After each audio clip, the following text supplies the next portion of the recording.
hearing new voices of poets I've never heard before. I want to acknowledge that we are on unceded Ohlone land, and we are grateful to be here. So I'm just going to read the bio of the first artist, who is Marvin Flores.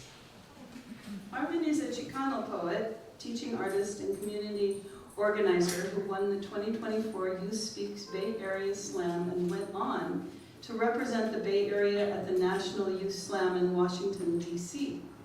His work centers on bringing poetry to underserved and underrepresented youth in the South Bay, with the goal of launching a youth slam specifically for local voices. Marvin also started Los Jaguares, a student-led organization at Foothill College dedicated to political education, advocacy, and holistic community support.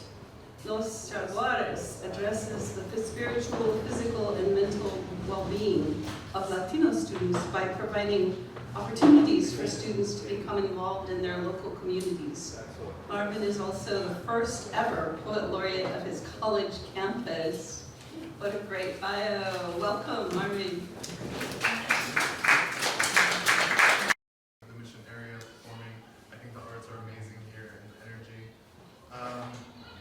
So I wanted to start with a poem that I feel like I've solidified, and I've worked with other musicians on this, and it was just such an honor to have kind of drums along with this piece, but that's the origin of it, and looking a lot towards the legacy of The Last Poets. If you guys do not know who it is, please look into The Last Poets. They are amazing, spoken word, when you think of that, right? So this is kind of a piece that's coming from that. This is titled When the Revolution Comes.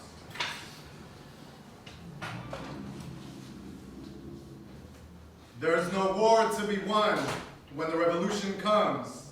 When the revolution comes, there will be no cause to be won. No priest preaching world peace, preaching about some end to isms, but never with some rhythm. A twitch before their trigger switch itches to flood the streets in our blood, because when the revolution comes, there will be no hesitation, no meditations, but do not be mistaken. Our mind clears when we take it upon ourselves to do what we should have done back when the ancestors won, back when they returned to the living, because when the revolution comes, the hermanos will stop turning guns to each other's heads and strategize about getting ahead or making their mother's bed. Will be covered in sweat and not led astray by false gods and false dreams and everything in between. Let us say the American dream is real as the Son of God.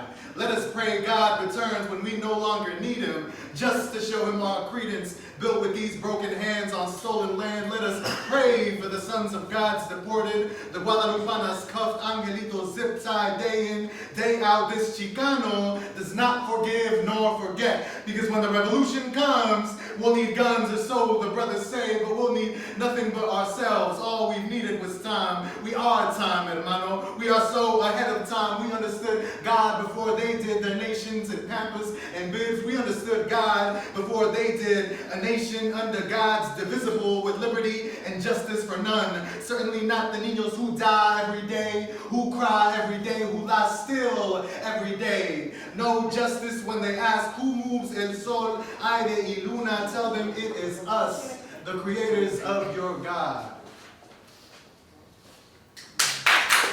But yeah, it is a piece I've been loving recently. This one is Welcome to the Struggle, or Bienvenidos a la Lucha. Bienvenidos a la lucha, the melanated, unmelanated, re-melanated. Welcome to the struggle. It's been a long time coming. Haven't you heard on late time news, reparation talks on Fox News, proving white hatred true? What about Telemundo round the mundo? The only channel to handle this Chicanismo, the only one reporting about the Mexicanos taking over. Haven't you heard about the Mexicanos, the damn illegal aliens, the space Mexicans, the time traveling ones, the Atlantean ones, the fourth dimensional Mexicans too, the past, present, futuro? Tell your ancestors it's no use youth, tell your grandchildren too. About the truth they can't refuse, this double-sparked fuse of our oppression being nothing but a ruse, porque I know speaking English, but still run literary circles around every poet. Praise for being white, praise for speaking a word, praise for lacking the consciousness, the controversy. He wrote a word, give him the world, give him an award too, name him after the award. Let us study his word for generations to come. Let us raise it like the Bible's sequel. Praise Jesus, praise the poet, not the poeta, but praise the Lord. Mexicanos cannot read nor write, and that Chicano ain't done nothing but teach the word of poetry for hoodlums. But what could those snot-nosed Mexicanitos do with poetry? Nothing but vaguear. Vaguear by the seven with all the tios, and yes, senor, we very much are. We have that white poet's latest genre-bending introspective text, and that shit is so whack. The tios wouldn't roll cigarrillos with it. See, we're writing our own collection now, don't you worry. An anthology of vagos, analyses of controversies, analyses of conflicts overseas, intersectionalities of U.S. imperialism. We are spitting theories way. Keep the award, keep the accolades too. We ain't need shit, no checks or balances. Why would we? When the tierra has always fed us. You've been living with nothing but handouts. You eat off the hands like a good little boy, but we never talk about that, do we? Your sick, twisted kink, we never talk about that, do we? Begging for comida, the only thing missing for you is to bark, senor. And the only thing you think you can still do is pat us on the back, congratulate us, be in awe of us, our survival, our resistencia, our rhythm, despite the odds, despite the entire world gunning for us, shedding us till we're nothing but dust, inviting us to the table, but never the chair, and they'll call it fair. Because when the revolution comes, the Mexicano will not sit, he will stand. Take a break or a meal. You haven't put enough work in, you steal the jobs, but please do the ones I don't feel like doing. Do everything but get mad at me after all. Jesus said, Father, forgive them, for they do not know what they are doing. But God ain't never met a republic. Peace will be one. Thank you to the amazing Saul Williams and studying those poetics. Saul Williams, if you don't know that name again, please remember and be looking into these poets. But this is a poem that I'm pretty sure came from that inspiration. This poem's titled Who.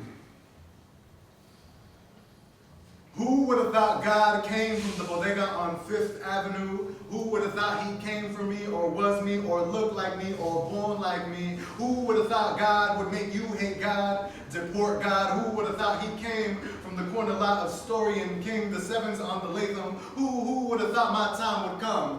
Wrung from the barrel of a gun, pharaoh of the sun. Who would have thought he would make you hate a mother tongue? Who says we don't hold God in reverence? Who says we don't hold ourselves in reverence? Because the people do not survive 500 years without each other. A people do not survive 500 years without each other. Haitian chants and Aztec drums. Who said you won? Or we're done. This is the calm before a storm. A people without form, without rules, bending border bars. Who said God was anyone but us? But don't tell me you're lost to time.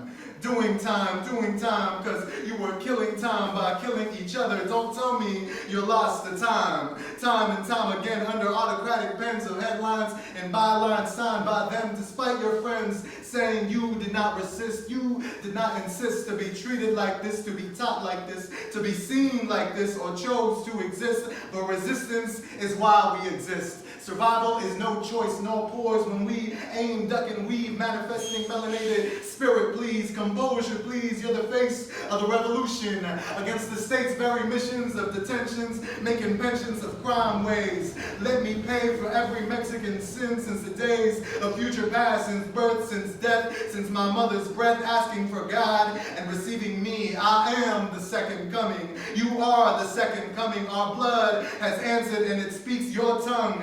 Prayers flung from distant paths, crossing the moment's paths. Prayers to be free, prayers to be we, intangible with gleams of blondes and midnight peoples as one.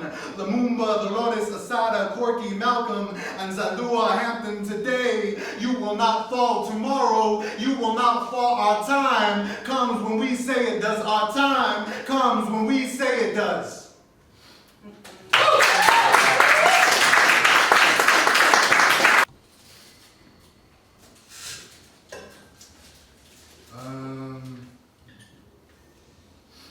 I had a piece I also wanted to do that came recently, or I at least finished, because I was reflecting a lot on the state of the nation, the country, everything. This is a poem that came, I believe, from a poet from June Jordan's Poetry for the People program, and reading that text. And it had this concept of a neo-thug, a new thug, a new threat to America, and that's kind of what stuck with me. So this poem is titled Neo-Thug.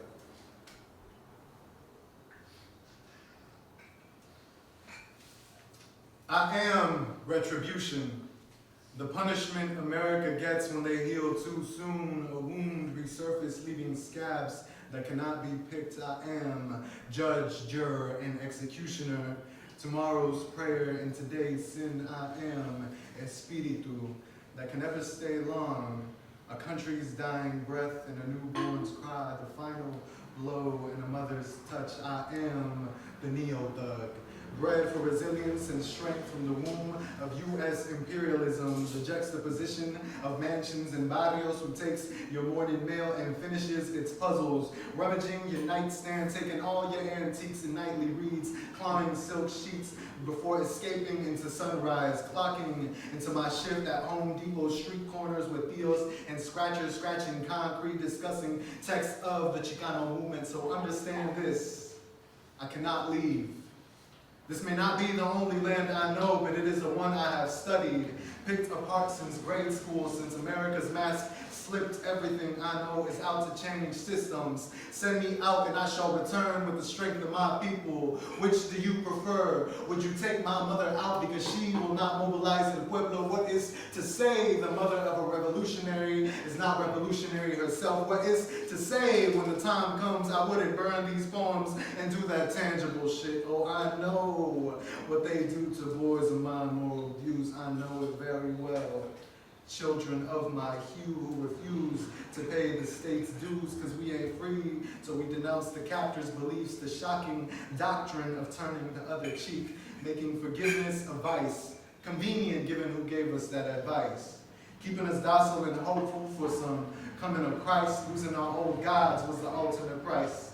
Yet I stand at the hands of the captor. I'm straight from a lineage of beaten actors, told to pick a god or a saint. I've survived the killer by being him and deceiving him. We've taken root in every corner of the world, intertwined the remnants of a lost culture at the brink of extinction. We have come back stronger, our skin stronger than Kevlar bones, breaking batons. This body remembers. This body remembers, and now must you remember. Recognize your power. You must recognize your power. This one, I believe, is a poem from this last 4th of July. I believe it was just reflections from the time and understanding what's celebration in these times. You know, kind of what is there to celebrate, especially in a nation like ours and everything taking place. And that's kind of where a portion of these poems came out. This one's a really short piece. My poetry crossed the border 3 months pregnant to a country that doesn't deserve her. This is how I learned that poetry has no borders. It moves through them like frontera heat, wrapping around every shade of brown, landing behind my tongue, carrying the fire of La Sonora. Moving through my steel teeth, you will see a tongue that tames through a tender touch, hitting the top of my mouth to rhythms of taínos y mexica ritmos de resistencia. Mi poesía es la resistencia, cultivated by generations that refuse to die, becoming a maguajil that tears fascist flesh, a chimali that deflects a nation. It sparks revolution where el paletero pushes front lines, la señora que vende rosas supplies munitions where lowriders hit a presidential lawn burnout, 0 to 60 to the newest detention facility, break out la familia, que se teatro, pachanga, FaceTime la familia, que se prepárense, vamos a derretir la frontera, we will melt this border piece by piece, send the scrap to the house in Mexico, turn the White House to a settlement, strike treaties with the US politicians, take each state brutally and hang a fucking president.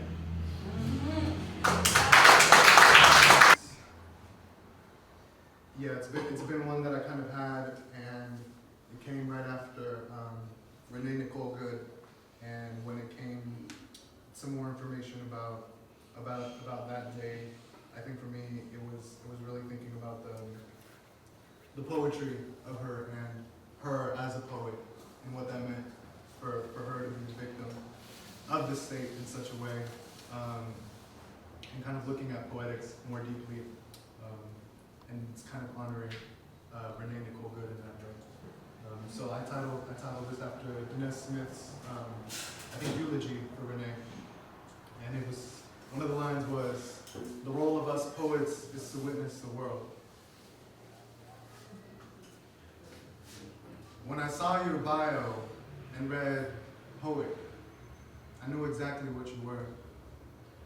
They finally have come for us, and it's no longer about skin, it's our word, our audacity to just be, to stand ground, and it took you to remind us of our strength should be for the people, and that this isn't a passive craft, nor a complicit gift to be present, to observe, to absorb, to be bold, to feel the adrenaline of controversy, to challenge the state, to charge something bigger than oneself, uncertain of a poem's consequence, and still, it took you to remind us that none of it matters. We exist without a stage. We speak with or without a mic. We write with or without a pen. Our writing follows no order, so neither should we. We cannot fear death as poets because it's not possible for us. You are a confirmation as you remain in every line of this poem, silent and still.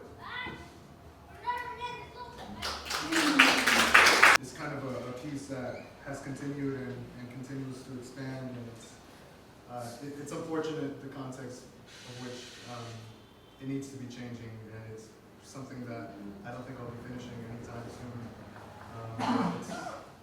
It's something I think also to kind of store memory and really keep it close in the time of headlines. Every other day there's a new atrocity, there's a new victim, a new something. And with that came this poem that's been a long time in the making, and helping me kind of process things. It's an I am poem.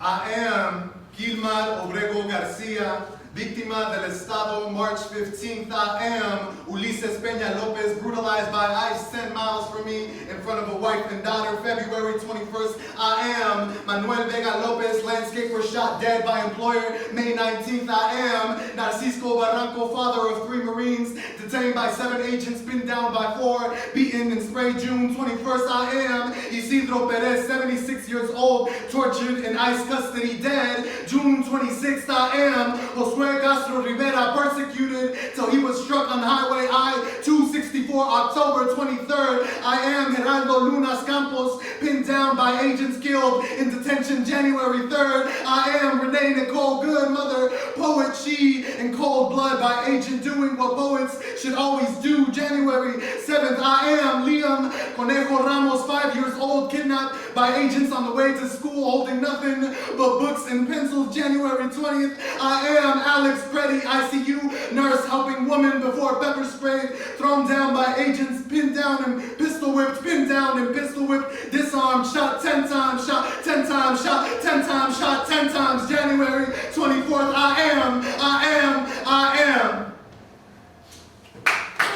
Zoo. If you're interested in more about me, Marvin Flores, Poesia on Instagram, or anything else, you can come talk to me after.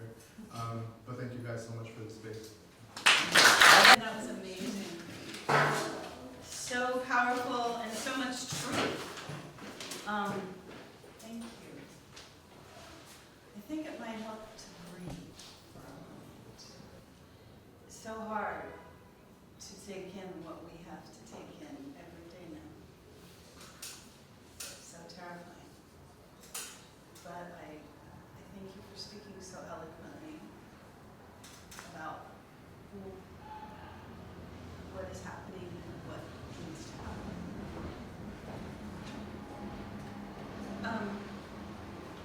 So I'm going to introduce the next two artists. Before I do, I want to mention there is an open mic after we're done. We have the two musicians. We have Anna Benenson. And if you'd like to read a poem, sing a song, tell a joke, I don't know, whatever, stand on your head, that'd be all fine.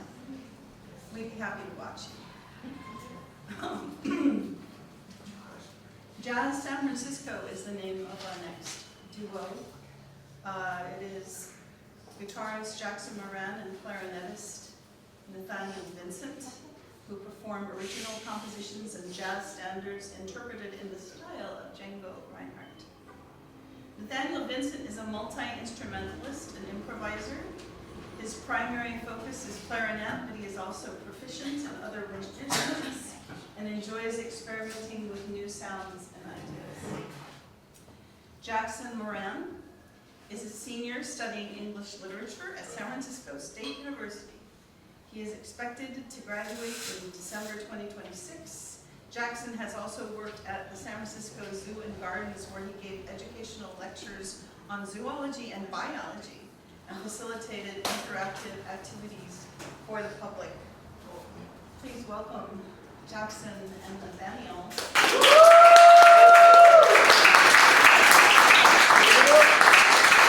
Again, Marvin, for one of the very important words, Marvin, that shows up my spine. You really have a beautiful way of speaking, and thank you for sharing your art. Thank you.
That's Django Reinhardt. I think it's Django.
So this is the first song that we ever started playing together, like as in this genre. It's a song composed by Django Reinhardt.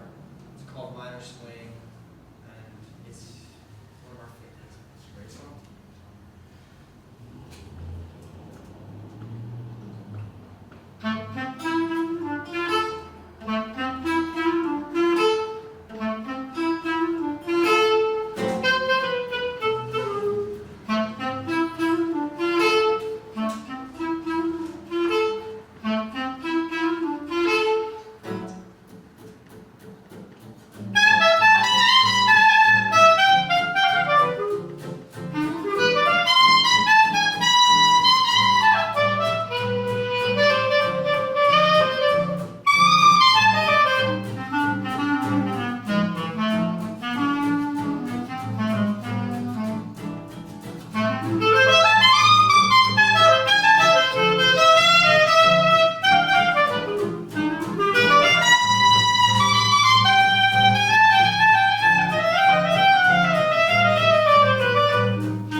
Gerald Marx and I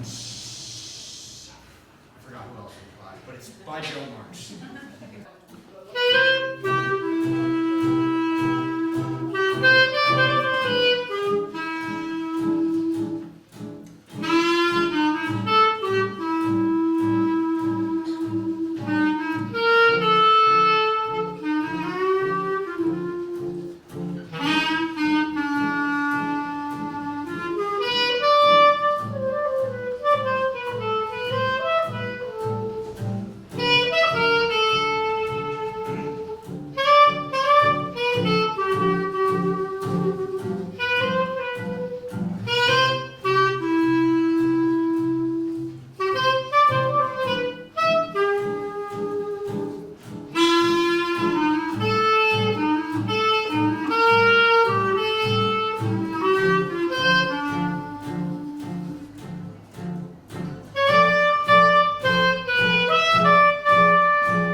Jackson, Moran, gotta start performing out other places, because you're getting really good. I mean, they performed for us about a year ago, and our chops have only gotten better. That's beautiful. Before we have our next poet, I want to invite Alfie to say a few words about Youth Arts Exchange.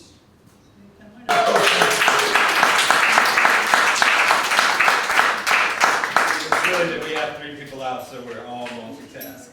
So, I think everyone can hear me. I'm Alfie with Youth Art Exchange.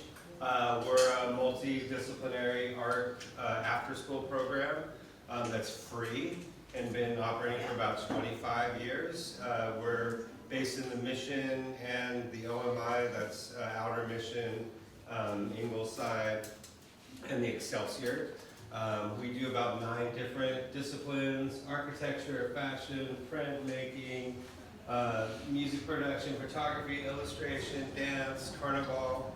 And part of our mission is to have a professional gallery showcase for all levels of the high school students. So we've invested in this building and created this gallery, which this project is being able to use tonight. So thank you for choosing us. Round of applause for the all of our programs are free, and we usually have city engagement, public engagement.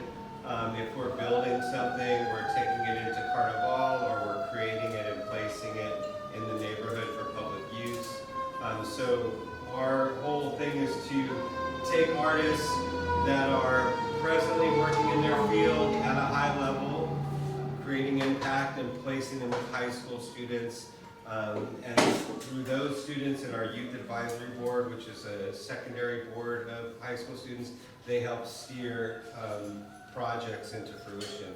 So they're often created by both the students and the artists, and they happen spring and fall, and then there's internships in the summer. Right now our fashion class is working with Levi's, and we have various different other programs happening in collaboration with our classes. So that's Youth Art Exchange.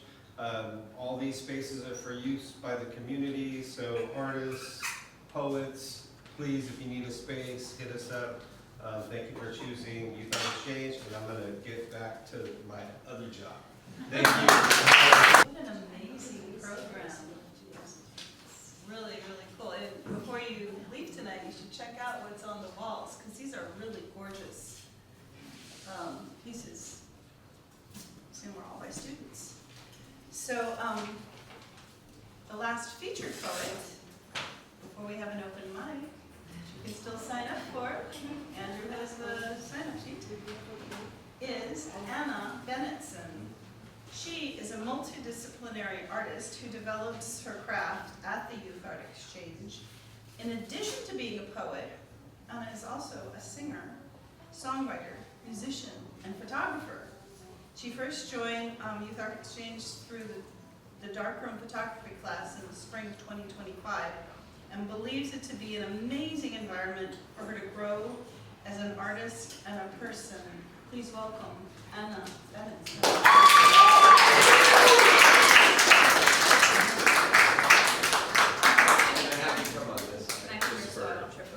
Also, just so we know that Hi everyone. One second. Go ahead now. Hi. Is it on? Yes. Oh, okay, it's on. Yeah. Hi everyone. My name is Anna. Like Kimmy said, I'm a student. I'm here because of Youth Art Exchange. So if you're a student in the city, definitely check it out. Super awesome. This is my dad. Right? We've been performing together since I was like 6 years old, and it's evolved into writing songs together.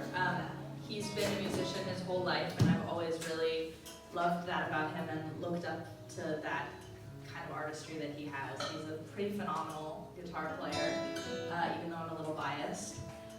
So we are going to be playing some songs for you. This first song actually is a song by my dad that he wrote in his 20s when he was in a band full time. He used to play it to me before bed, and I didn't know that it was not a published song until I tried to look it up on Spotify a couple years ago and couldn't find it. So this is called Speed of Light.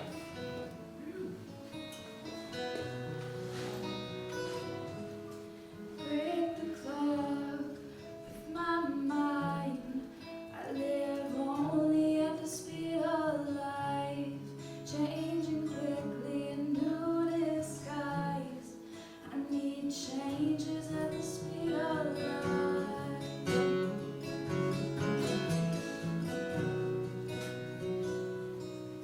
Forming contrast, need no care.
took you 5 whole minutes to pack us up and leave. Holding all this love out here in the hall. I think I've seen this film before, and I did like the ending. I'm not your whole man anymore. So what am I defending now? You were my town, now I'm in exile, seeing you around. I think I've seen this film before.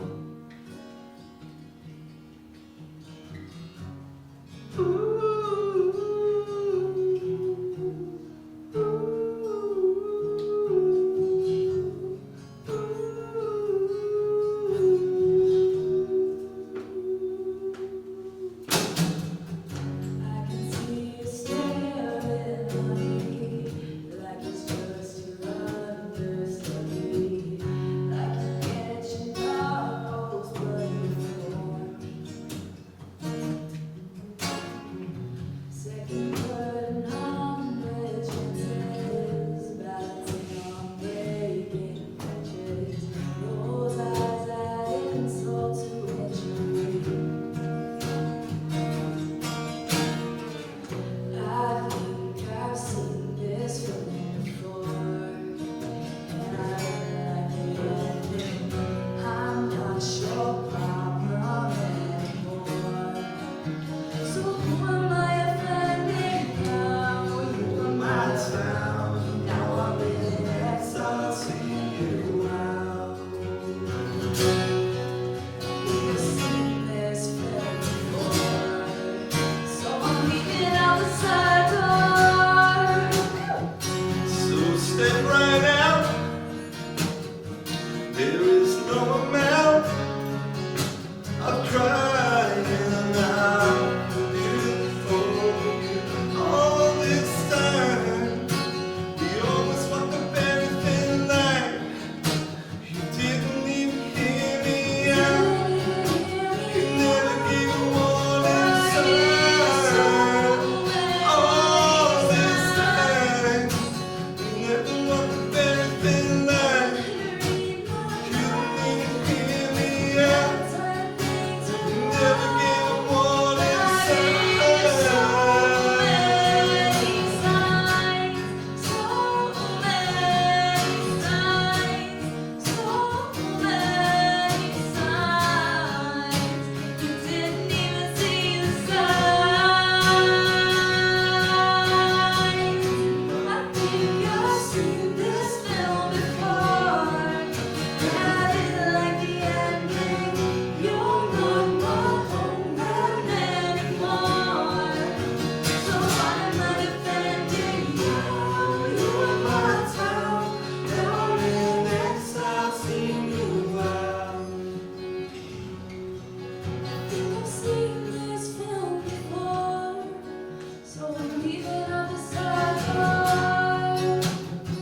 So step right out. There is no amount of crying I can do for all this time. Always walked in everything like you didn't even hear me out. You never gave a warning sign. All this time, never learned to read your mind. You didn't even hear me out. Never gave a warning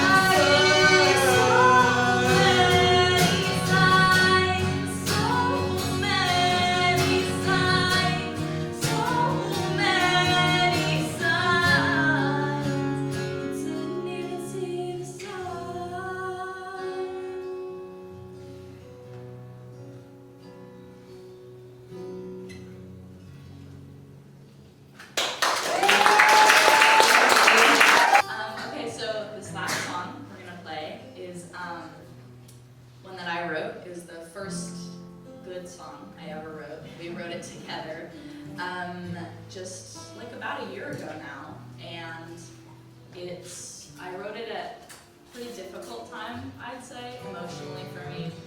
I was in a weird headspace.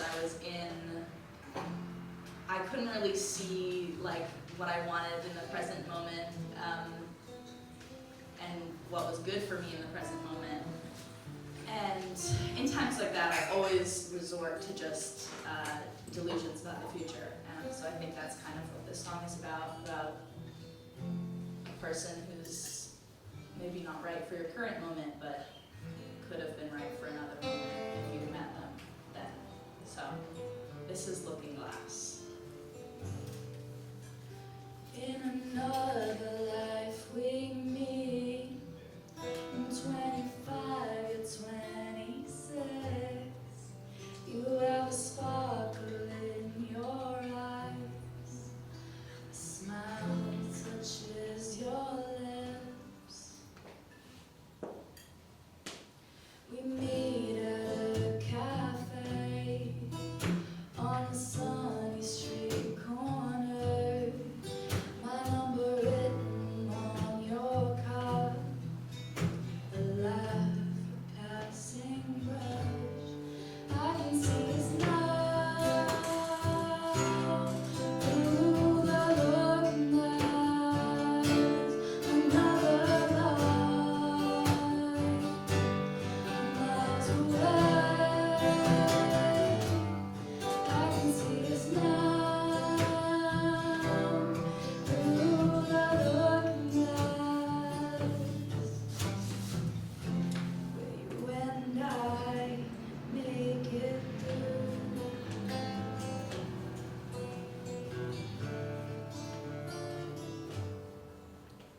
You turn back to me. You grab my hand, you hold on tight. The leaves are dancing at our feet, and everything feels just right. And I can see it now through the looking glass. Another life, miles away. I can see it now through the looking glass. Where you and I make it through.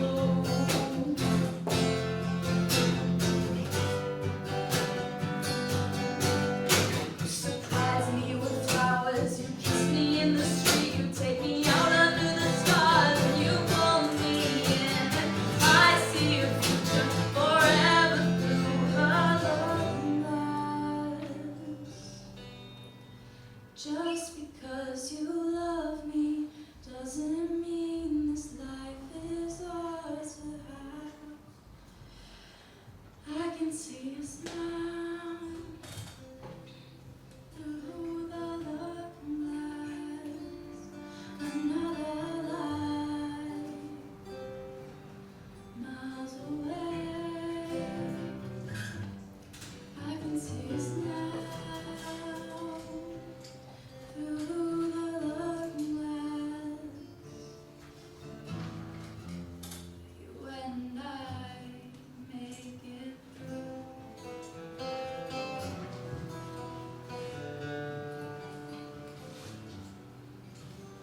The sun hits those coffee dark eyes, and they crinkle at the edges.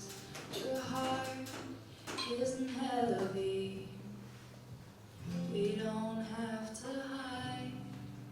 We make it through, me and you. We make it through, we make it through.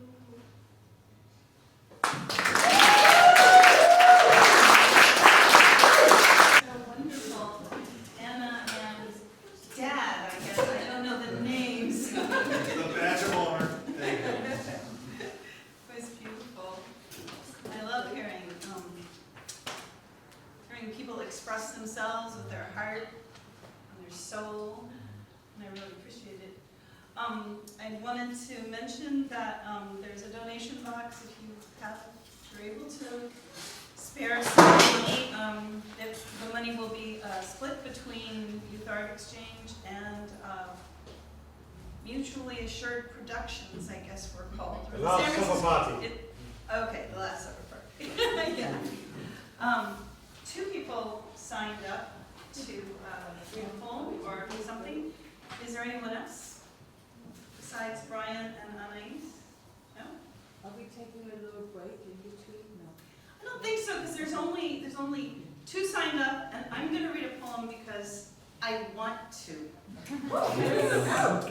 It's a new poem, never heard before, written in the last couple weeks.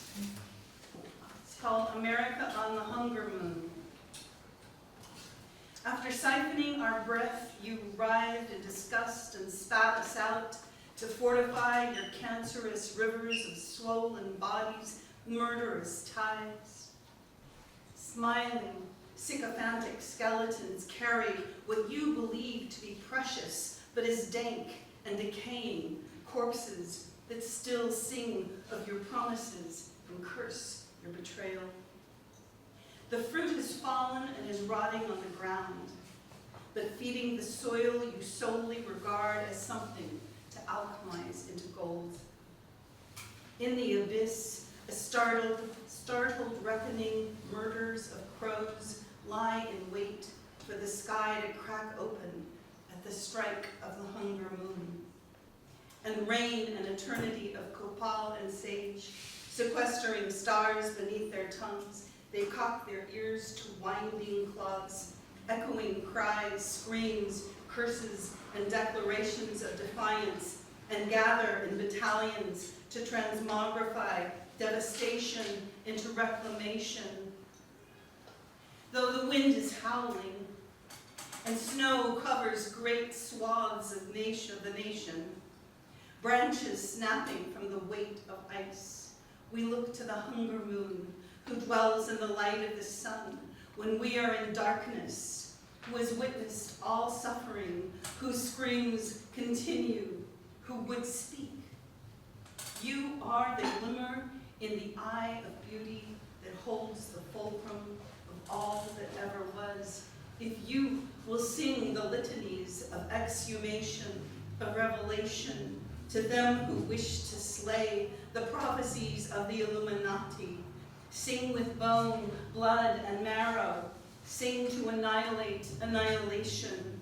Sing with the fever of the damned, the scorching vial of angels. Sing to the redeemers, the rag pickers. What will come with whistles and sickles. We will sow the fertile seeds of the flower moon.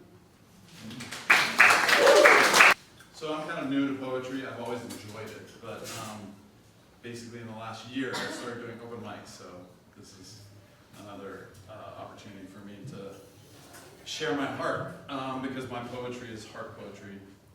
So this poem was written in Cambodia. I was meditating in a temple. I work in Asia, and so I woke up early because of the time change, and I was doing a meditation on suffering, and this is what came out. A monk's tale. A lack of pain today, just a soft movement into my mantra.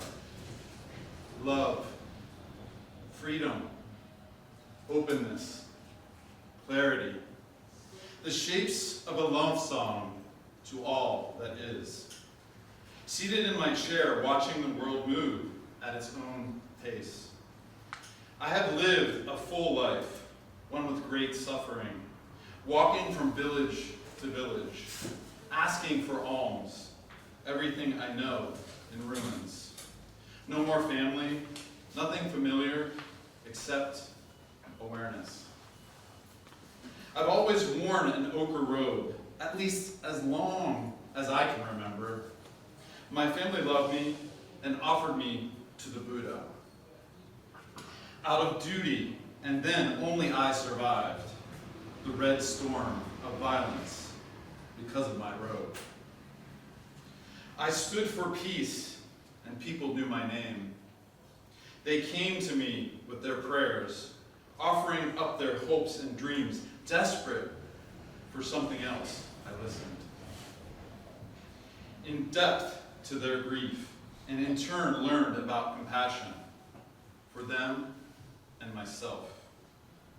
We moved on from the anger and madness, but the grief survived. And we all tried to be with it, transmute it into hope, until the dying stopped. It did, as quickly as it came, like a typhoon from the sea, swirling in unfettered violence, tearing the very souls out of many, leaving them shattered, unable to be whole. Now we seem to have forgotten those times, but some things haven't changed, like packs of dogs, searching for food at night, or the mango trees, endlessly giving us of their sweetness, so that we can remember what it means to feel, taste, smell, to live. My body doesn't work anymore, but I am here, with everything, everywhere, inside of me. Yet I'm empty as I sit, unable to move my arms and legs, or speak the words of prayer out loud. My eyes tell my stories. Now, full of power and grace that comes from seeing the other side of grief. Love, freedom, openness, clarity, the stanzas of a love song to all that is. I'm going to be here with my daughter following me. I'm going to read a short one, which is to my mother, who passed away when I was 16 years old. And she loved agave plants. And most of my poems come from being in nature. And so this one, I was just sitting with an agave in the desert in Death Valley. Agave of my heart. Agave of my heart. You stand tall, with leaves pointed and firm, ready for any battle. Long, lean, strong. You stand with me and blossom magnificently with the unique majesty, steeped in white bulbous flowers for all the world to see.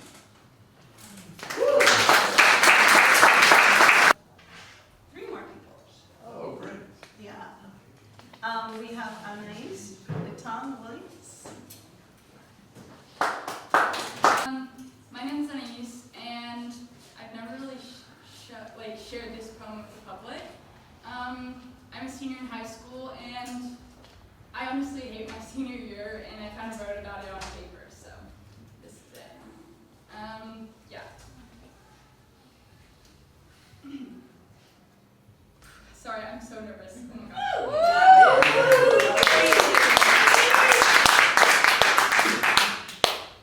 If I weren't so different, would I fit in? High school was never really for me. Crowded hallways, laughter that didn't feel genuine, friends that come and go like seasons. Senior year was supposed to be the year everything would make sense, but maybe it won't. Maybe I'm not meant to bloom here. Maybe I'm meant to plant my own seeds to grow roots somewhere else, somewhere that feels like home. No matter how straight the edges are, how neatly I held myself together, the invitations never came. The texts never arrived. Friends vanished like leaves on a winter's day. I questioned myself. Why don't they see me? Why don't I belong? Maybe it's not me. Maybe the pieces I cling to aren't meant for my puzzle. Maybe my happiness isn't a perfectly glued craft, but a wild garden I grow myself. A home I build where laughter is real, where friends get excited just to see me, where dinners don't ask questions, where friends support me, where friends support each other in small and big achievements. Happiness to me isn't loud. It's love. It's the quiet kind that stays in your chest, even when you're alone.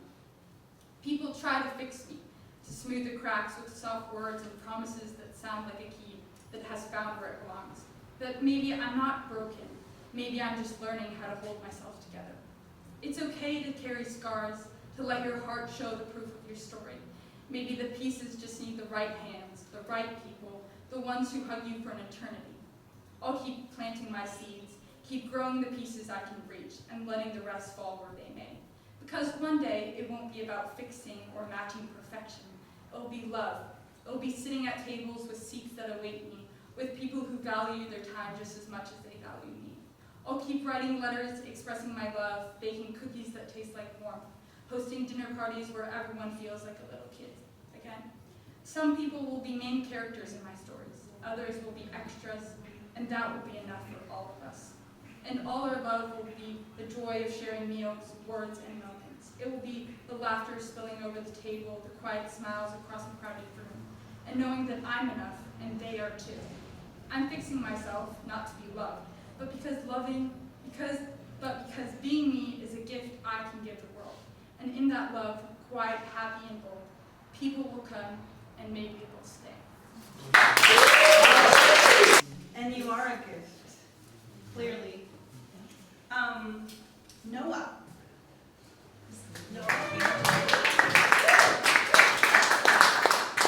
Hi, my name is Noah. I'm also a senior in high school. Came here to see one of my best friends perform. As you can tell, it was a lot. It was great.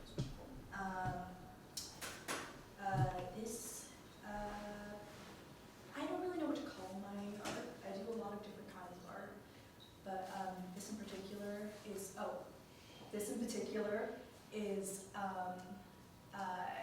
not necessarily a poem, but it's written words. I don't know what it was, but like poem doesn't always sound right to me, partially because everyone expects them to rhyme, and honestly, finding rhymes for me is not always easy. And whenever I have an assignment in my literature class that requests to do that, I have a really hard time. No idea why. But yeah, so I don't really know how to file it, but it's about someone who is not very nice. And they just didn't treat me in a way that you should treat anyone, I guess. They didn't treat me in a way that you should treat anyone. Yeah. I've never performed this before. I'm just kind of, winging it. Okay. That's all. No, it's not. I wish it was, but you have burned a hole in the heart I was healing for someone new to hold. A thin layer of skin covers the ashy holes in the beating muscular organ that provides me with a red flow of liquid that recycles itself into my body as a river into its streams. This tear you pierced begins the flow of free blood, crushing my lungs, a tear you helped sear. You tugged the skin of safety I thought you helped create. Digging your nails into the warm, fleshy muscles that hold me together, bleeding me out. We shared some scars, you protected me more. You weren't sworn to me, but your eyes said you were. You traced me with your eyes, the layer of love shown without words. Keep you warm, bundled up with a zipper you pulled. The hugs you gave me only started to feel real when you were about to leave me. The love only prominent when you had started to lie again. Did you plan it this way? Maybe you knew when you said a simple lie. You came back for a second that made me think you weren't really gone. You gave me a second of your time that gave me a lifetime of happiness in my mind. All I need is 5 more minutes of your genuine time. Noah, whoever told you the poems need to rhyme is, they're wrong. I don't know. I've just always been told that, and it stresses me out. Yeah, no, I mean, anything, when I write, I just write whatever it is that's in there. It's not like I'm calling it a poem, I'm trying to make it into a poem. It just comes as it is. Yeah, the name of the poem, since I got to the notes about writing it, it starts to piss me off sometimes, so I'm just like, I don't even want to call it a poem anymore. I don't know what to do. Yeah, well,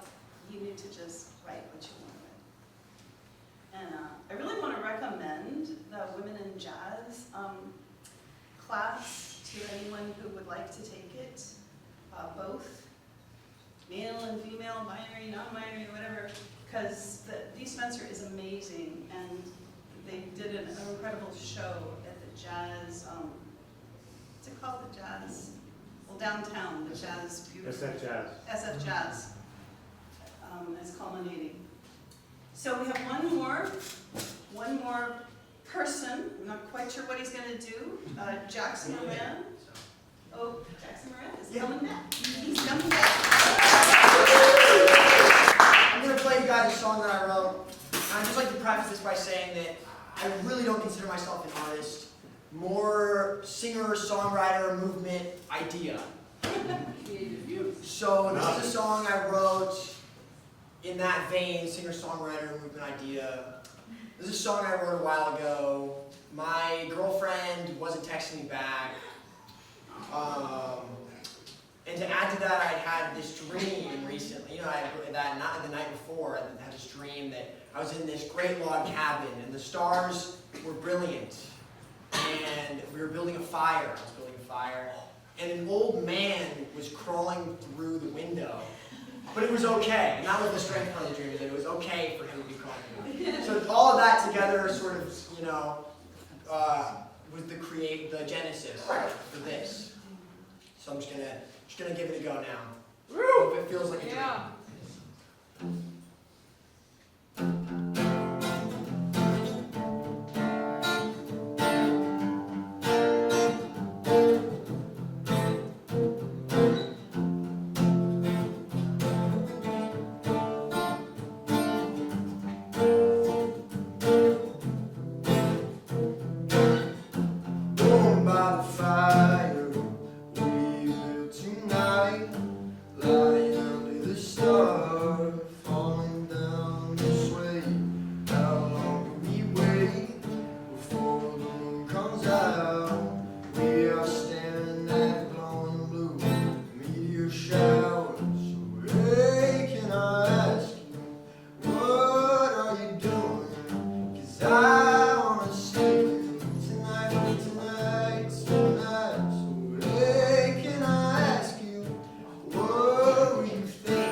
So thank you so much for coming tonight. We really appreciate it. It's great to see you, hear you. And